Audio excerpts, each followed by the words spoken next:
पर देखते रहिए धार्मिक, सामाजिक, हर छोटे बड़े मुद्दों से जुड़ी खबरें सिर्फ 4 स्टार न्यूज पर। 4 स्टार न्यूज, खबर से समझौता नहीं। मध्य प्रदेश के देवास जनपद में के टोंक कला में ग्रेविटी स्कूल संचालक ने 600 बच्चों की 60 लाख रुपए की फीस माफ की है। यह स्कूल के नाम पर डकैती डालने वालों के लिए एक सबक भी है और एक उदाहरण भी, जिसको शिक्षा को केवल अपना धंधा बना रखा है। वाहिद वारसी, 4 स्टार न्यूज, देवास। जैसा कि आप सब लोगों को पता है कि ग्रेविटी स्कूल टोंक कला में पूरे साल की जब तक स्कूल नहीं लगे सत्र 2020-21 की फीस माफी कर दी। इस चीज को लेके स्कूल वालों को ये बात हजम नहीं हुई, गले नहीं उतरी। मेरे पास फोन आया कि आपने ऐसा किया तो सोशल मीडिया पे क्यों डाला, ऐसा क्यों किया, हम लोगों के ऊपर प्रेशर बना रहे हैं पेरेंट्स। तो मैं उन स्कूल वालों को बोलना चाहता हूँ कि जब यही पेरेंट्स तुमको सालों से फीस दे रहे हैं, तुमको डायरेक्टर बना दिया, तुम्हारी बसों की किस्त भर दी, तुम्हारी बिल्डिंगों की किस्त भर दी, तब ये पेरेंट्स अच्छे थे। और अब ये पेरेंट्स जब कह रहे हैं कि स्कूल नहीं लग रहा तो हम लोग फीस देने में असमर्थ हैं, तो पेरेंट्स फीस क्यों नहीं दे रहे? मतलब महामारी में तुम लोग ये चाहते हो कि महामारी में तुम लोग नॉर्मल साल से 4 गुना ज्यादा पैसे कमाओगे। माता पिताओं की बेचारों की नौकरी छूटी हुई है, उनकी जॉब नहीं है, काम धंधे नहीं है, उसके बाद तुम लोगों को 4 गुना कीमत चाहिए।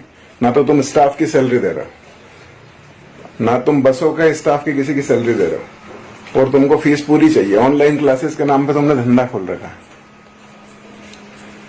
इस पेरेंट्स ने तुमको डायरेक्टर बनाया, इस पेरेंट्स के कारण तुम्हारा मान सम्मान है, इज्जत है। अगर तुम इनको एक बार उनको सहयोग की जरूरत लगी, तुम लोग उनका एक बार सहयोग नहीं कर सकते। और ऊपर से अगर कोई कर रहा है, 600 बच्चों की 60 लाख रुपए फीस होती है जो ग्रेविटी स्कूल टोंक कला देवास ने माफ करी है, तो तुम लोगों को वो भी हजम नहीं हो रहा कि दूसरे ने क्यों करी, हम तो नहीं करेंगे, तुमने क्यों करी है? और तुम मुझे एसोसिएशन से बाहर निकालने का बोलते हो। तुम्हारी एसोसिएशन की मुझे जरूरत ही नहीं है, और तुम्हारी एसोसिएशन में हुई नहीं मैं शुरू से। तुम ड्रेस के ऊपर कमीशन खाने वाले लोग मुझे सिखाओगे एसोसिएशन क्या होती है? बच्चा सुबह से तैयार होता है, उसके माँ बाप का कहना नहीं मानता, वो बोलता कि टीचर का कहना मानेंगे, जो टीचर बोलेगा वो करेंगे। तुम्हारा इतना सम्मान है उस बच्चे की नजर में। उस बच्चे को पता है कि तुमने जो मोनो लगाया उस पर 200 रुपए तुम उसकी ड्रेस पे कमीशन खा चुके हो। मेरे स्कूल में आज तक ड्रेस के ऊपर कमीशन नहीं, ना कोई मोनो है। मेरे गांव के टेलर या कहीं से भी वो कपड़ा लेके खरीदते हैं और बनाते हैं कपड़े। कोई 1 रुपया ग्रेविटी स्कूल में कमीशन नहीं आता। 11 साल हो गए इस बात को। तुम चाहो तो पूछ सकते हो 600 बच्चों के पेरेंट्स से, तुम हमको सिखाओगे? और एसोसिएशन बना ली तुमने। गुंडों से भी बदतर इमेज है प्राइवेट स्कूल वालों की, और 90% प्राइवेट स्कूल वाले वो हैं जो जीवन में अपने कुछ नहीं कर पाए, तो उन्होंने फिर हंसता पछता के प्राइवेट स्कूल खोल लिया। तुम सब इंस्पेक्टर बन जाते, तुम प्राइवेट स्कूल खोलते क्या? तुम पटवारी बन जाते, प्राइवेट स्कूल खोलते क्या? 90% स्कूल वाले मैं गारंटी ले लूं, वो कोई सरकारी एग्जाम नहीं निकाल पाए तो उन्होंने प्राइवेट स्कूल धंधे जैसा खोल लिया। तो तुम्हारी धंधे जैसी सोच है, तुम्हें शिक्षक वाली बात ही नहीं आ पाएगी। तुम हमेशा एक बिजनेसमैन की तरह सोचोगे।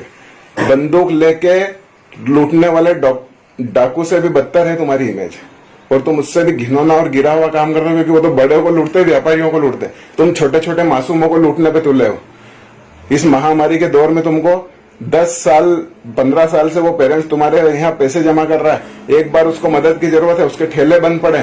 कोई पानी पतासी के ठेले चला रहा था, कोई जॉब कर रहा था, किसी की 10,000 की जॉब थी, सिटी में जैसे तैसे किराए का मकान लेके बच्चे पढ़ा रहा था, लेकिन तुमने लूटना नहीं छोड़ा।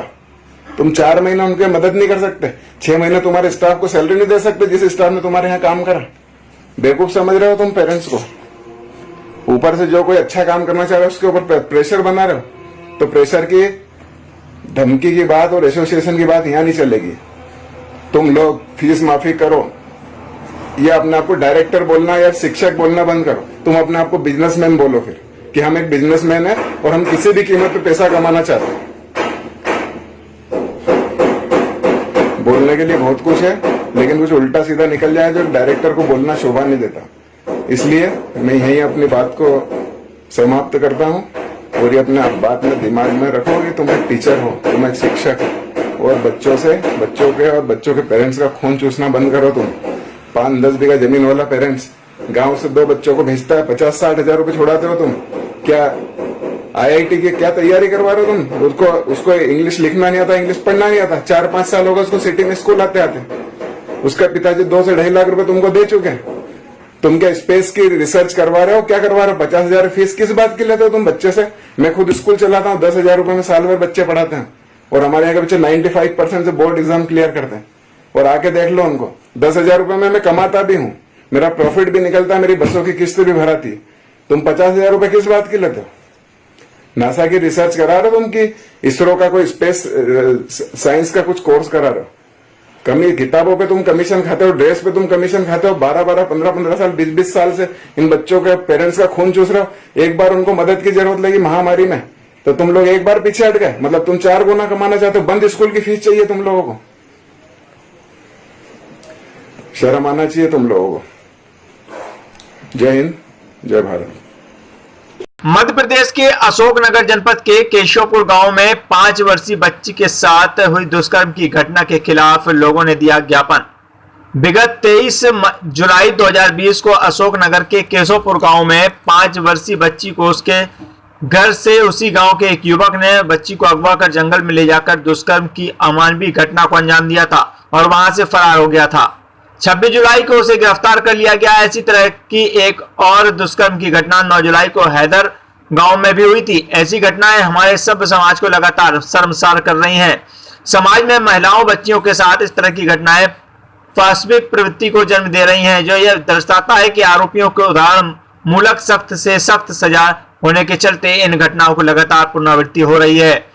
इसलिए घटनाओं को रोकने व समाज में बेहतर माहौल बनाने के लिए हम आपके निम्नलिखित मांग करते हैं। दुष्कृत्य के आरोपी को केस फास्ट ट्रैक कोर्ट में चलाया जाए और उसे उदाहरण मूलक सख्त से सख्त सजा दी जाए, ताकि ऐसी घटनाओं की पुनरावृत्ति न हो सके। दुष्कर्म की पीड़िता को पर्याप्त उपचार उपलब्ध कराया जाए और उसके परिवार को सुरक्षा उपलब्ध कराई जाए। पीड़िता के परिवार को पर्याप्त मुआवजा उपलब्ध कराया जाए। मध्य प्रदेश में पूर्ण शराबबंदी कानून लागू किया जाए। अश्लीलता, असंस्कृत व पॉर्न साइट पर रोक लगाई जाए। स्कूल में छात्र छात्राओं को आत्मरक्षा के गुर सिखाए जाए। पाठ्यक्रमों में महान मनीषियों व क्रांतिकारियों को शामिल किया जाए, ताकि बेहतर संस्कृति माहौल स्थापित हो सके। वाहिद वारसी, 4 स्टार न्यूज, अशोकनगर। आप लोग यहाँ क्यों आए आज हम लोग यहाँ ऑल इंडिया महिला सांस्कृतिक संगठन की ओर से अशोकनगर इकाई की तरफ से हम लोग ज्ञापन देने आए हैं। अभी 23 जुलाई को अशोकनगर के केशवपुर जो गांव है, वहाँ पर एक 5 साल की बच्ची को घर से उठाकर एक युवक ने उसके साथ में जंगल में ले जाकर दुष्कर्म की घटना की है। और ऐसी घटना 9 जुलाई को भी हुई थी हैदर ग्राम में। तो ये क्या है कि ये घटनाएं लगातार हो रही हैं। तो हम अपील कर रहे हैं, यहाँ पर ज्ञापन इसलिए देने आए थे ताकि इन आरोपियों को सख्त से सख्त सजा दी जाए और फास्ट ट्रैक कोर्ट में इनका मुकदमा चलाया जाए। और ये जो घटनाएं लगातार बढ़ रही हैं, इनके कारणों को भी हम लोग यहाँ पर बताने आए थे कि किस कारण से ये घटनाएं हो रही हैं। क्योंकि एक तो टीवी मीडिया के माध्यम से जो पॉर्न साइट्स अश्लीलता संस्कृति को फैलाया जा रहा है, इसको रोका जाए। और शराब, नशा और भी जो नशीली चीज़ें हैं उन पर रोक लगाया जाए। और बेहतर सांस्कृतिक माहौल बनाने के लिए मनीषियों, क्रांतिकारियों के बारे में पढ़ाया जाए। इन सारी डिमांड को लेकर आज हम लोग यहाँ पर ज्ञापन देने आए हैं। मध्य प्रदेश के आगर मालवा जनपद में आगर में वैसे तो मध्य प्रदेश में कई प्रसिद्ध पवित्र स्थानों में से एक स्थान जिला आगर मालवा में है, जो कि बाबा बैजनाथ महादेव के नाम से प्रसिद्ध है। यहाँ बाबा बैजनाथ महादेव का तो नियम ही सबसे निराला है। जिस प्रकार उज्जैन में हर सोमवार को पालकी निकाली जाती है, उसके विपरीत यहाँ बाबा बैजनाथ की शाही सवारी सावन माह के अंतिम सोमवार को निकाली जाती है। बताया जाता है कि बाबा बैजनाथ महादेव के साथ यहाँ भगवान श्री राम का मंदिर एवं बाबा बजरंगबली का मंदिर प्राचीन समय से स्थित है। वाहिद वारसी, 4 स्टार न्यूज, उज्जैन।